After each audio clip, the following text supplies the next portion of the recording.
ومن أحسن قولا ممن دعا إلى الله. بسم اللہ الرحمن الرحیم. السلام علیکم ورحمۃ اللہ وبرکاتہ. پیارے دوستوں اور عزیز بہنوں، میں ہوں یوسف ملک اور آپ دیکھ رہے ہیں دعوت جنت کا راستہ.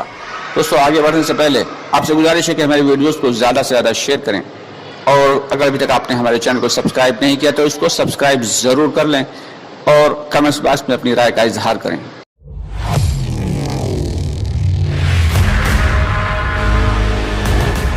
تو دوستو، کیا ہے، فکر کرنے کی ضرورت ہے. ہم لوگ صبح سے شام تک ہر چیز کی فکر کرتے ہیں.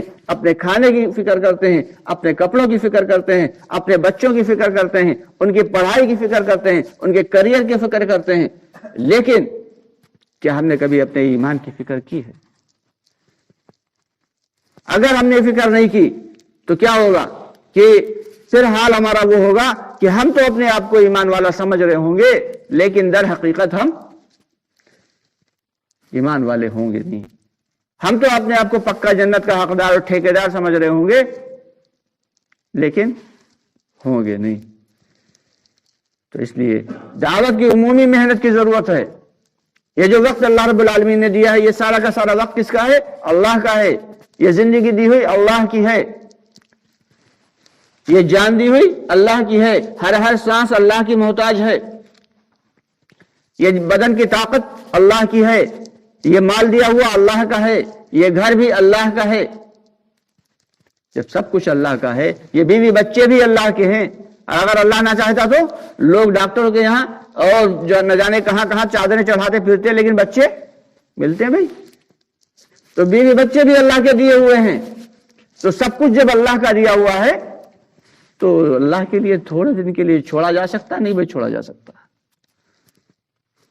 تو اس لیے چاہا یہ جا رہا ہے کہ چھوڑنے کی عادت پڑ جائے، تاکہ جب ہمیشہ کے لیے چھوڑ رہے ہو تو دل دکڑ پکڑ نہ کر رہا ہو.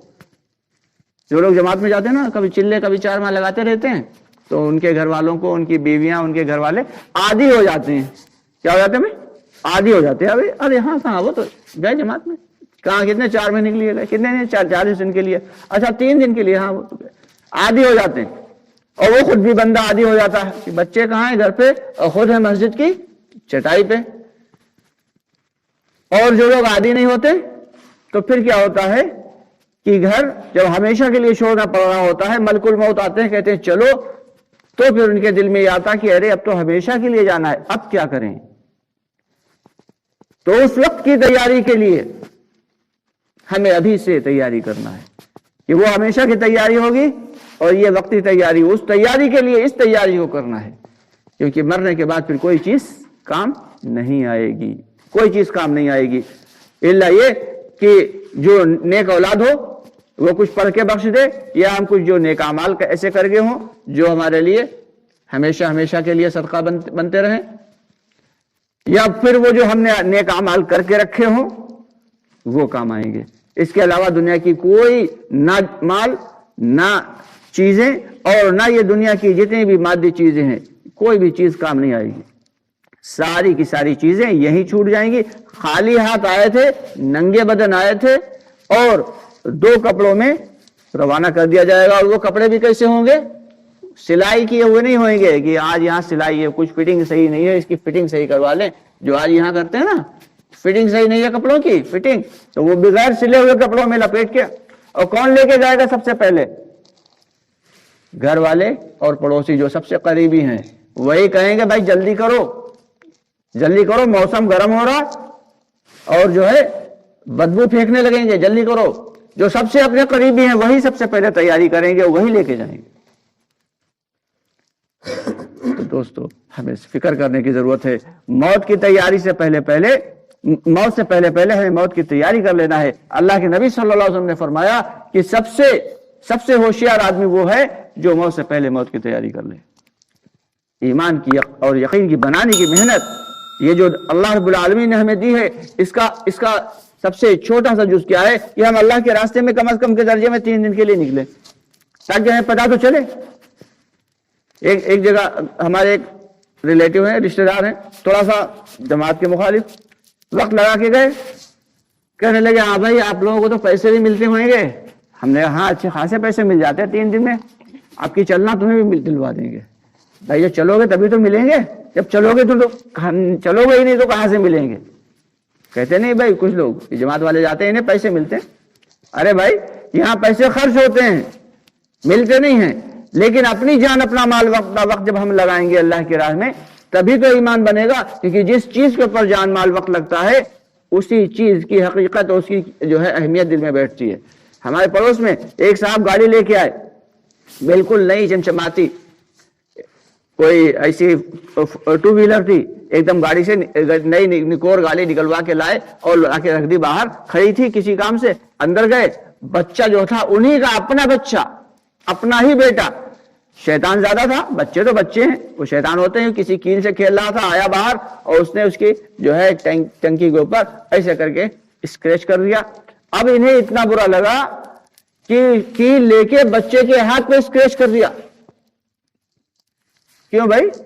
کیونکہ اس گاڑی کے اوپر ان کی جان مال وقت سب کچھ لگا ہوا تھا. تو اس کی محبت اتنی دل میں بیٹھی ہوئی کہ اب بھی نئی گاڑی لے کے آئے اور بچے کے ہاتھ پہ اسکریچ کر دیا. اللہ اکبر. یہ ہے مال کی محبت ہمارے دلوں میں دوستو. جس وقت چھوڑ رہے ہوں گے دنیا اس وقت پتہ چلے گا کہ ہم گدھے پہ سوار تھے یا گھوڑے پہ. اللہ ہم سب کو جو ہے عافیت کے ساتھ اس دنیا سے گزار دے. اشراق تک کی بات چلے گی. تو اس لیے چاہا یہ جا رہا ہے کہ ہم ایمان کی محنت کریں، کوئی محنت کریں یا نہ کریں، ایمان کی محنت کریں، اللہ ساری محنتیں کروا دیں گے.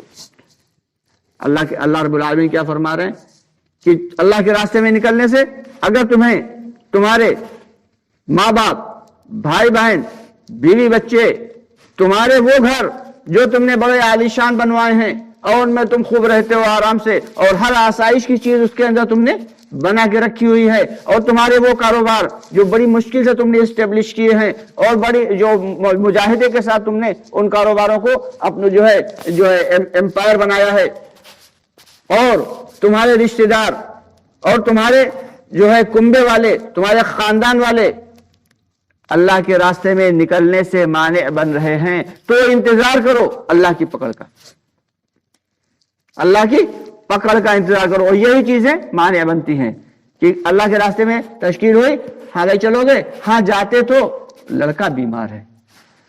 یہ بات اس کے اندر آ گئی، اسی قرآن کی آیت میں آ گئی. بھائی اللہ کے راستے میں چلیں گے، ہاں چلتے تو ابا نے منع کر دیا، اماں نے منع کر دیا. ہاں بھائی چلتے تو، لیکن آج کل کاروبار تھوڑا سا جو ہے وہ لڑکا ہے نہیں اور لڑکے ہے نہیں کوئی دیکھنے والے اور کوئی سنبھالنے والا نہیں ہے، اور گھر پہ کوئی نہیں ہے، گھر اکیلا ہے، گھر سنبھال رہے ہیں. یہی ساری چیزیں آتی ہیں، اس کے علاوہ کوئی. اللہ رب العالمین کو سب معلوم ہے کون کون چیز جو ہے وہ روک کا ذریعہ بنتی ہے. وہ ساری کی ساری چیزیں جو مانع بنتی ہیں اللہ کے راستے میں نکلنے سے، ان کو اللہ تعالیٰ نے قرآن میں خود ہی بیان کر دیا.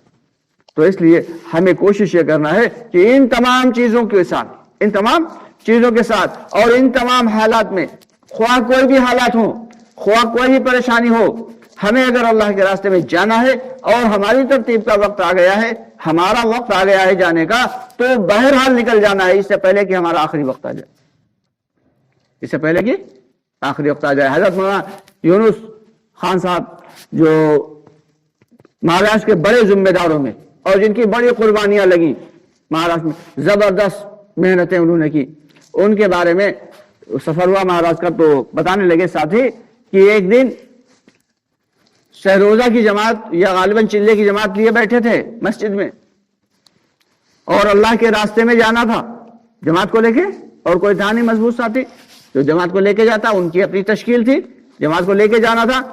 اچانک گھر سے ان کا بیٹا بیمار، بے حد بیمار، گھر میں اچانک خبر آئی گھر سے کہ بیٹے کا انتقال ہو گیا. تو روتے ہوئے کہنے لگے کہ آپ محلے میں یا بستی میں کوئی شخص ایسا نہیں جو میرے بچے کی تجہیز و تکفین کر دے. اور جماعت کو لے کے اللہ کے راستے میں نکل گئے. تو دوستو یہ قربانیاں تھیں ہمارے بڑوں کی، جس قربانی کی بنیاد پہ آج ہم یہ مسجد میں بیٹھے ہوئے ہیں. ورنہ اگر بڑوں کی جانب سے یہ قربانیاں نہ ہوتی تو اندازہ لگائیں کہ پھر ہمارا حال کیا ہوتا اور ہمارے ایمان و اعمال کا حال کیا ہوتا. تو ہمیں کوشش یہ کرنا ہے، ہمیں کوشش اس بات کی کرنا ہے کہ اپنے ایمان کو بنانے کی جتنی بھی کوششیں کر سکتے ہیں اور کر سکتے ہیں ہر حال میں کریں، اس سے کہیں پیچھے نہ ہٹیں، کریں گے انشاءاللہ۔